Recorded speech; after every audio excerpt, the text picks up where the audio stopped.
안녕하세요. 박미수 원장입니다. 겨울철이 다가왔습니다. 감기 안 걸리고 잘 지내고 계신가요? 근데 겨울철이 되면서 또 수족냉증, 손발이 너무 시리고 온몸이 차갑다고 하시는 분들이 굉장히 많은데요. 오늘은 우리 여성분들이 대부분, 그리고 남성분들도 일부 이런 분들이 있죠. 여성분들의 가장 큰 고민 중에 하나인 수족냉증을 잡아야. 수족냉증을 잡으려면 특히 여름과 겨울에 거꾸로 체온법을 잘 실시해서 신부 체온을 높이는 것이 중요하다는 주제로 말씀을 드릴까 하는데, 수족냉증은 중년 여성들의 삶의 질을 굉장히 떨어뜨립니다. 어떤 분들은 거의 이것 자체가 다른 어떤 모든 질병보다 더 괴롭다고 하시는 분도 많고, 갱년기 증상에 버금가는 증상, 오히려 그것보다 더 괴롭고 평생을 이제 수족냉증을 해결하기 위해서 고민이 많다고 하시는 분들도 있어요.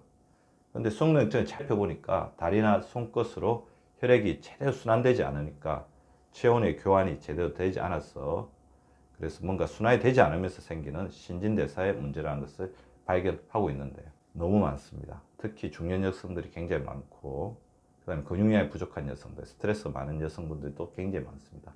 어떤 분들은 하루 종일 시베리아 풀판에 서 있는 것 같다는 그런 아주 힘든 이야기를 하실 정도니까요.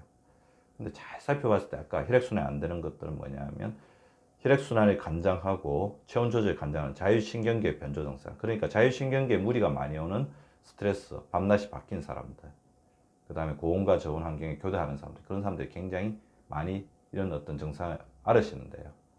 면역력, 그러니까 이렇게 수족냉증이 있고 체온이 떨어지면 면역력이 굉장히 떨어지죠. 혈액순환, 심장 기능에 부담을 주기 때문에 반드시 해결해야 되는 기능학적 과제라고 할 수 있습니다.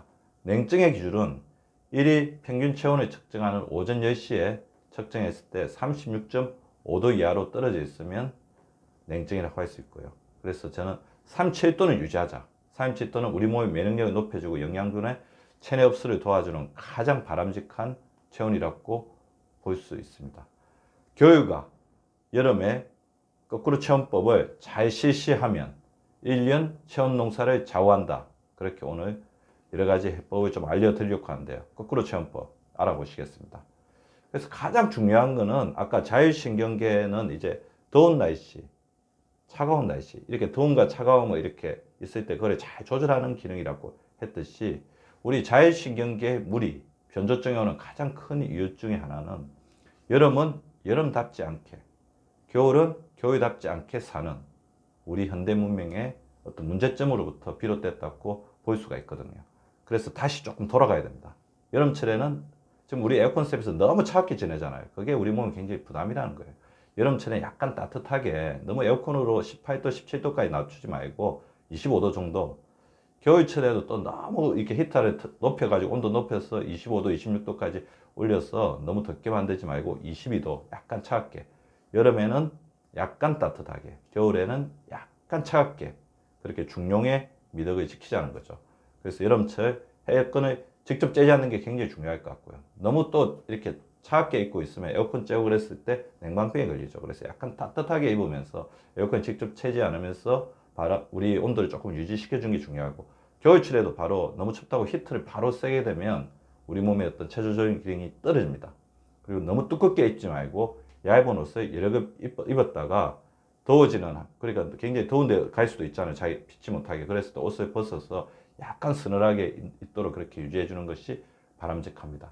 또 잠잘 때 중요하죠. 우리 8시간 동안 우리 체온 조절이 어떻게 되느냐가 우리 몸의 자율신경계, 체온 조절 기능이 굉장히 영향을 많이 주거든요. 여름철에는 에어컨을 틀고 이불을 다 내팽개치고 주무시지 말고 얇은 이불이라도 조금 덮고 자면서 우리 몸 체온을 유지해 주는 것들이 필요할 것 같고, 겨울에는 반대로 너무 두꺼운 이불을 덮지 말고 땀 흡수가 좋은 면소재 이불을 여러 겹 하면서 자기가 약간 이렇게 덥다고 느끼면 또 이것을 이렇게 벗겨내서 적절한 어떤 체온을 유지시켜 주는 것이 좋습니다. 운동이 굉장히 중요하죠. 거꾸로 체온법의 요체는 우리가 너무 편하게 살려는 것을, 우리가 게을러지는 것을 경계해야 된다는 거거든요. 겨울철에 춥다고, 여름철에 덥다고 운동하지 않는 것이 수족냉증이 생기는 가장 큰 이유 중에 하나라고 볼 수 있습니다. 덥거나 춥더라도 일주일에 3회 이상은 나가서 운동해 주시기 바라고요. 실내에서도 계속 운동하십시오. 그러니까 실내에서라도 운동을 계속하는 게 중요하죠. 그리고 수분 섭취 더불어 중요합니다. 여름철에 땀을 많이 흘릴 때 당연히 이제 수분을 많이 섭취하는 것 못지않게 겨울철에 오히려 이렇게 우리가 건조해지고 그럴 수가 있다는 거죠. 그때도 수분 섭취해서 적절한 우리 몸의 수분량을 유지해 주는 게 중요합니다. 그리고 더불어서 가장 중요한 것, 실내 온도의 어떤 너무 큰 격차를 줄여주는 게 중요하죠. 2시간에 5분씩은 창문을 열거나 환기를 시켜주시는 게 중요하고 적절한 가습 역시 중요합니다. 그리고 거꾸로 식사법, 우리가 어떻게 먹느냐에 따라서도 체온 유지에 굉장히 중요한 역할을 하는데요. 새끼 식사를 일정한 시간에 일정한 양으로 그러지 않게 먹게 되면 우리 몸의 어떤 신부체온, 기초대사량이 올라갑니다. 기초대사량을 올려야지 체온이 유지가 되거든요. 그리고 알맹이 음식은 우리가 인스턴트 음식이나 가공식과는 달리 소위 꽉 찬 음식이죠. 한식이 대표적입니다. 근데 한식은 너무 이렇게 짜게 요리하게 되는 경향들을 일부 이제 볼 수 있기 때문에 저염식인 한식이 알맹이 음식의 대표라고 볼 수 있습니다. 그리고 섬유질을 먼저 그리고 충분히 꼭꼭 씹어야 되겠죠. 섬유질. 그래서 제가 알려드린 것처럼 거꾸로 식사법을 실천하는 것이 체온을 유지해서 수족냉증을 예방하는 데도 도움이 됩니다. 꼭꼭 씹는 것 자체만으로도 우리 몸의 체온을 올릴 수가 있습니다. 우리가 먹을 때 식이열이 발생하면서 우리 몸의 체온이 올라가잖아요. 신부 체온을 올리기 위해서는 꼭꼭 씹어 드시기 바라고, 식사 시간에 다소 매운 고추나 이런 것들을 한두 개씩 이제 먹는 것도 도움이 될 수 있습니다. 무엇보다 가장 중요한 거, 우리 몸의 체온을 조절하고 혈액순환에 돌리고 신진대사를 관장하는데 가장 큰 에너지원은 바로 근육입니다. 풍부한 근육을 만들기 위해서 끊임없이 근력 운동을 하고 몸에 좋은 단백질을 섭취하고 밤에 충분한 숙면을 취하셔서 성장 호르몬이 근육을 더 많이 생성하게끔 도와주십시오. 수족냉증으로부터 부디 더욱더 자유로워지고 편해지는 우리 여성분들의 삶을 응원합니다.